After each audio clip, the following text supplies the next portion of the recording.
Las ISAPRES presentaron en sus últimos reportes financieros las mayores pérdidas en la historia de la industria. Esto en medio de que se empieza a implementar la famosa y muy discutida ley corta. ¿Qué es lo que nos va a impactar a nosotros, los afiliados a las aseguradoras de salud?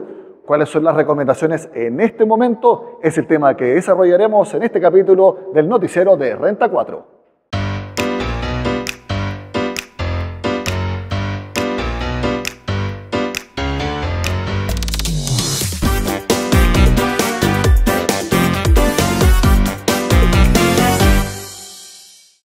Hecha la introducción, les presento ahora a la persona que nos va a guiar en este complicado mundo actual de las ISAPRES. Me refiero a la directora ejecutiva de Brain Invest, María Eugenia Jiménez, a quien le agradezco por estar con nosotros. Bienvenida, María Eugenia.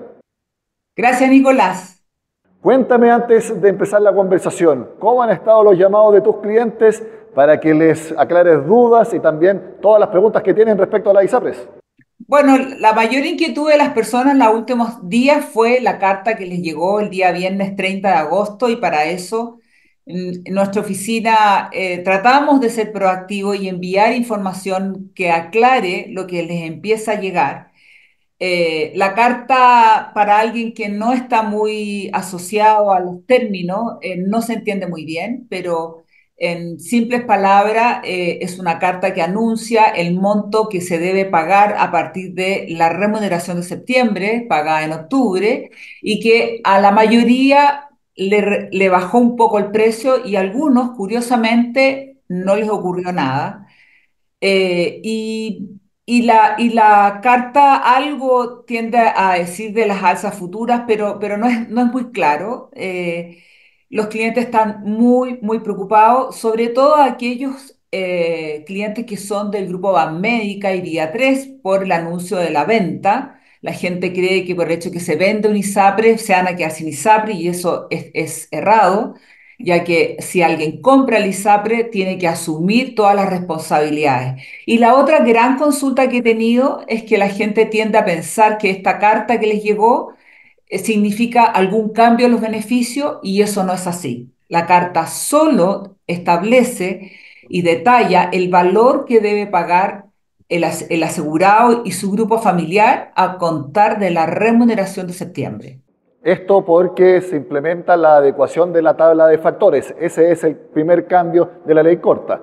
Así es. El regulador estableció que a partir de septiembre tenía que comunicarse este valor y aquellos que su valor disminuye debe modificar el monto, el que se mantiene y al que le sube son aquellas personas cuyo plan es menor al valor del 7% que aporta cuando es un empleado, porque los que son independientes no tienen la obligación de cotizar por el total y por lo tanto pueden tener planes más baratos, pero el que tiene el 7% que se descuenta de su sueldo y ha optado a un plan de menor precio, esa diferencia que antiguamente la acumulaba para financiar otros gastos, la pierde, ya no se va a acumular.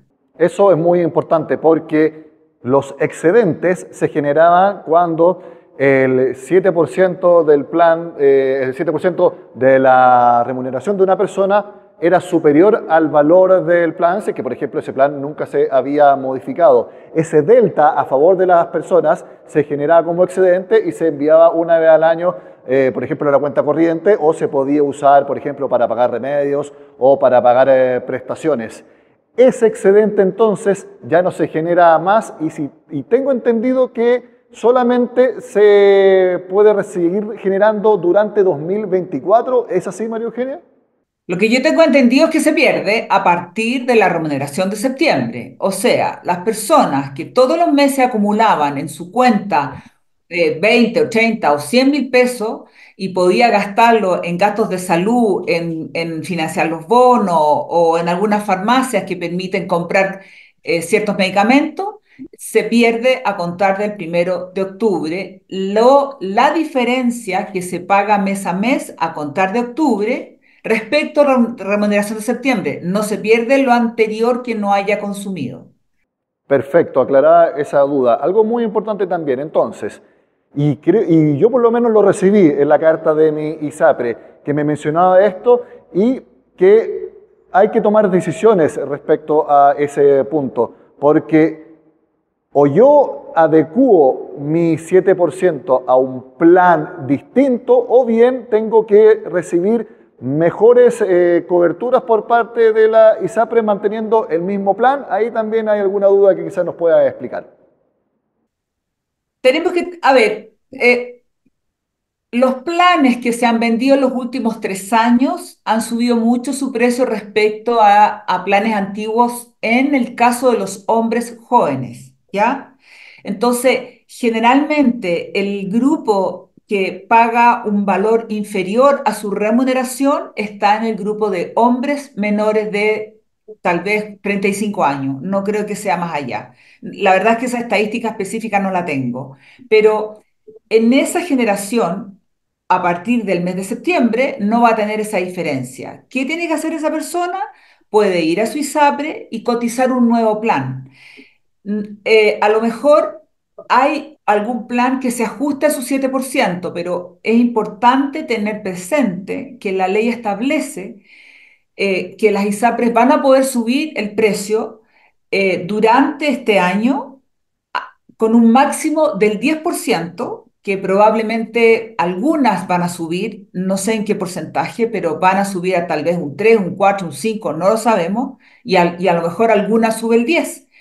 Y esa salsa va a ser este año, a partir de octubre, no sabemos cuándo lo van a anunciar, pero va a haber otra alza el próximo año y otra alza el año subsiguiente. Por lo tanto, si hoy mi plan de ISAPRE, por ejemplo, mi 7% son 70.000 pesos, si tengo un sueldo imponible de 1.000.000 de pesos y, y mi empleador por obligación me debe descontar 70.000 pesos y mi plan me cuesta 55, por esa diferencia de 15.000 pesos, lo más probable es que al término de este año o al inicio del otro, el alza que voy a tener va a quedar neteado. Y si hoy voy al ISAPRE y pido un nuevo plan y me dicen, mire, su plan va a estar en 69.000 pesos, voy a estar gastando el 7%, pero frente a una futura alza voy a tener que pagar esa diferencia.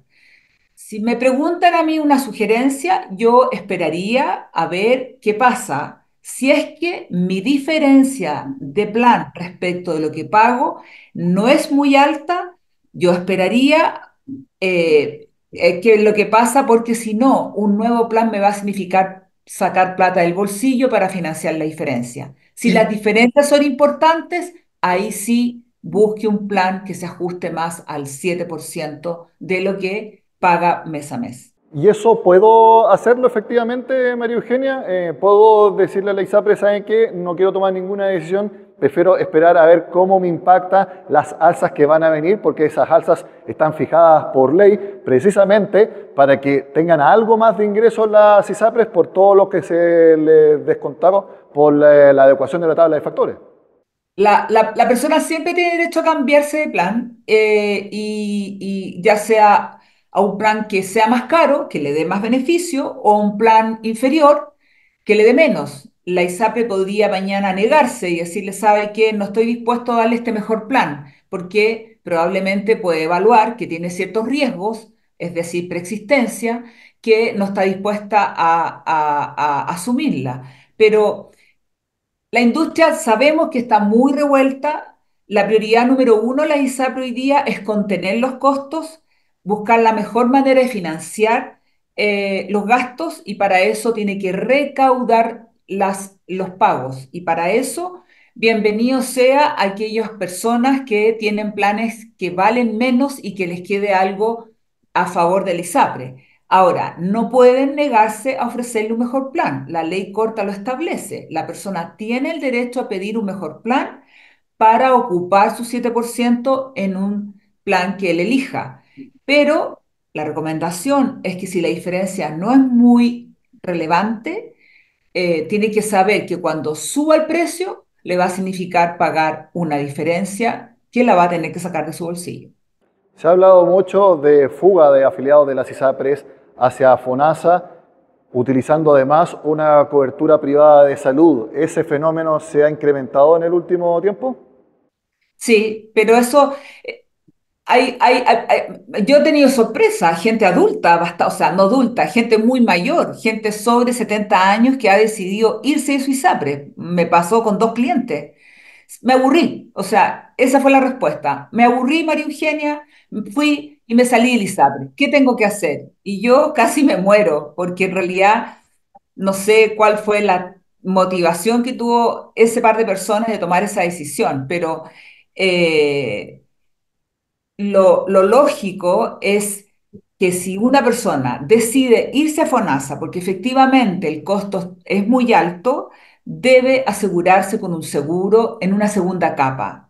Hoy día la industria en general, las compañías de seguro ofrecen seguros, clínicas y compañías de seguro ofrecen seguros que están asociados a personas en FONASA y de esa manera van a poder mitigar un poco las diferencias no cubiertas por su sistema de FONASA frente a una operación más que por gasto ambulatorio, ¿ya?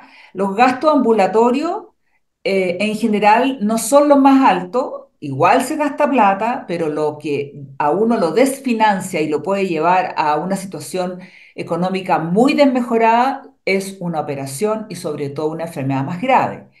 Pero también es cierto que tenemos un sistema que protege a las personas en determinadas enfermedades que nos ayuda a financiar los gastos.